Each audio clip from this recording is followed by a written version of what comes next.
চলে এসেছি কোনি গল্পের একদম শেষ পর্বে। আর এখানে আমরা দেখবো একটি আকর্ষণীয় দৃশ্য, যেখানে কোনি জলে ঝাঁপ দিতে যাবে সেই সময় গ্যালারি থেকে একজন চেঁচিয়ে বলবে, ফাইট কোনি ফাইট। আর এই কথাটা শোনা মাত্রই কিন্তু কোনি ভিতর থেকে মোটিভেটেড হয়ে যাবে, সে ঝাঁপ দেবে এবং যথারীতিভাবে রমা যোশীকে টক্কর দেবে। সকলের চোখ জলে। এখানে কিন্তু মতি নন্দী একটা সুন্দর উদাহরণ দিয়েছে। তিনি বলেছেন যে এই কম্পিটিশন জলে না হয়ে যদি ডাঙায় হতো, মনে হতো একটা প্যান্থার যেন তাড়া করছে। এরপর আমরা দেখবো যে কষ্ট করে হলেও কোনি কিন্তু রমা যোশীকে হারিয়ে জিতে যাবে। আর এখানে জেতা মাত্রই রমা যোশী এসে তাকে অভিবাদন করবে এবং বাংলা জয় জয়কার শুরু করে দেবে।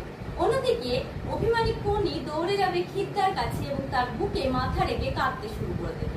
তাকে জানতে চাইলে খিদ্দা উত্তর দেবে, আমি তোর সাথেই ছিলাম জলের তলায় এবং বলছিলাম মানুষ চাইলেই সব পারে, চাইলেই সে সব পারে, ফাইট কোনি ফাইট।